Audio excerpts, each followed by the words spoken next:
di jantung segitiga karang dunia. Sebuah jam biologis perlahan menghitung mundur menuju titik nol. Malam ini, Selat Makassar tidak sedang beristirahat. Di bawah permukaan yang sunyi, sebuah kode genetik purba mulai terbangun.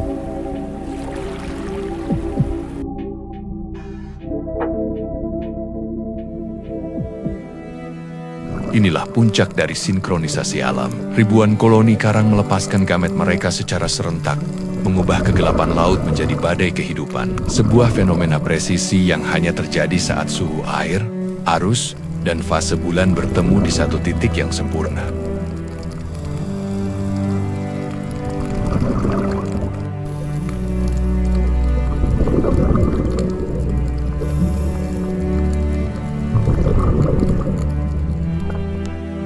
Malam ini, manusia hadir bukan sekadar sebagai pengamat. Mereka menjadi saksi, sekaligus penjaga, mengumpulkan fragmen-fragmen kehidupan dalam sebuah misi untuk memastikan laut masih bernapas saat fajar esok tiba.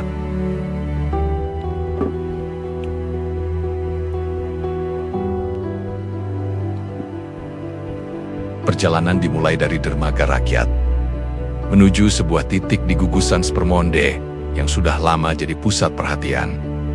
Bagi ribuan orang yang menjadikan Pulau Barang Lompo sebagai rumah, laut adalah kehidupan itu sendiri. Namun bagi tim peneliti, lautan masih menyimpan misteri yang menunggu untuk diungkap. Di tengah kesibukan kehidupan pulau, sebuah misi senyap perlahan dijalankan. Fenomena spawning tidak memberi ruang bagi kesalahan sekecil apapun. Mereka bukan hanya berpacu melawan arus laut, tetapi juga melawan waktu itu sendiri. Seluruh perlengkapan penyelaman diperiksa dengan teliti. Alat perangkap dirancang khusus bukan untuk mengubah jalannya alam, melainkan untuk menangkap bukti fisik dari sebuah fenomena yang tengah berlangsung. Di tempat ini, improvisasi lapangan bertemu dengan disiplin protokol ilmiah.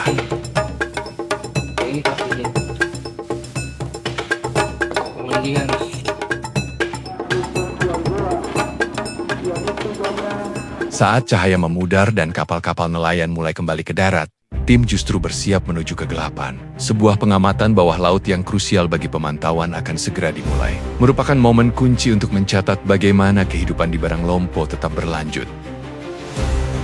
Jadi hari ini malam ke-3 pasca purnama, kita coba lihat apakah masih ada koral karang yang masih bertelur.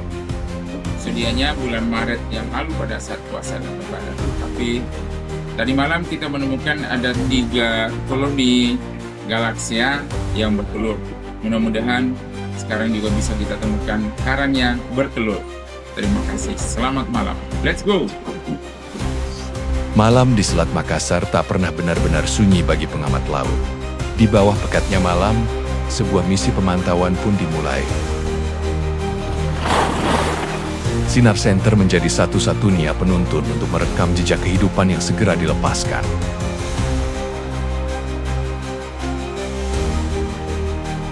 Pada malam ke-3 setelah purnama atau malam ke-4 setelah purnama itu merupakan waktu spawning di bulan April. Oleh karena itu, waktu ini bisa jadi standar untuk pemantauan kepastian karang bertelur pada tahun berikutnya. Satu persatu instrumen pemantauan dipasang dengan penuh ketelitian, bukan untuk mengganggu ritme alam, melainkan untuk mendokumentasikan jejak otentik dari sebuah siklus tahunan yang begitu mudah luput dari perhatian.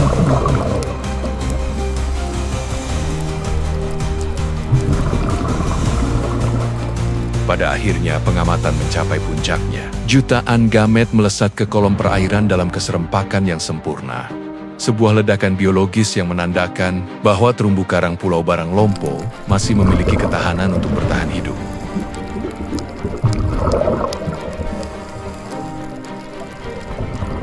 Di permukaan, jejak fenomena ini tertinggal dalam bentuk lapisan slik di permukaan laut.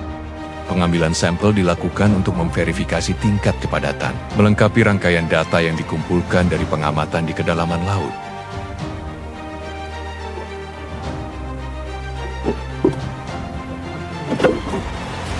Ketika cadangan oksigen terakhir mulai menipis, operasi lapangan pun berakhir. Namun fase sesungguhnya dari pemantauan baru saja berpindah ke daratan.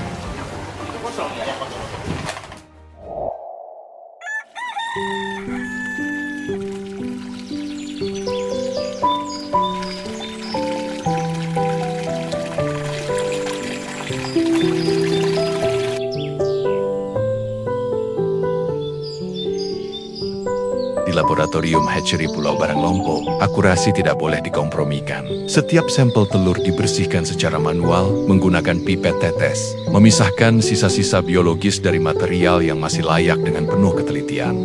Pemisahan ini menjadi langkah krusial dalam pemantauan pertumbuhan sel secara presisi, memungkinkan para peneliti mengamati bagaimana setiap karang memulai fase paling awal kehidupannya.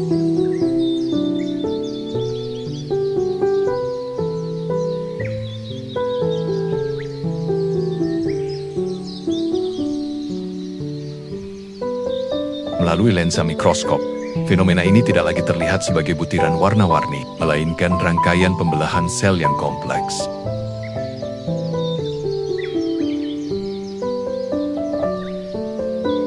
Melalui pemantauan pada tingkat seluler, para peneliti dapat menilai keberhasilan pembuahan alami, sekaligus memperoleh pemahaman penting mengenai kapasitas regenerasi karang di perairan ini. Karang di laut yang bertelur itu melepaskan sperma dan ovumnya, sehingga mereka terjadi fertilisasi di kolom air. Setelah fertilisasi, mereka akan membentuk zigot, dan sel-sel itu berkembang sesuai dengan diferensiasinya, hanya membentuk larva planula. Dari larva inilah mereka masih berenang bebas dan menemukan substrat yang cocok untuk pengendapan larva planula. Dari situ mereka berkembang menjadi polip baru, kemudian polip baru berkembang menjadi membentuk polip-polip yang banyak menurut reproduksi aseksual daripada koral itu.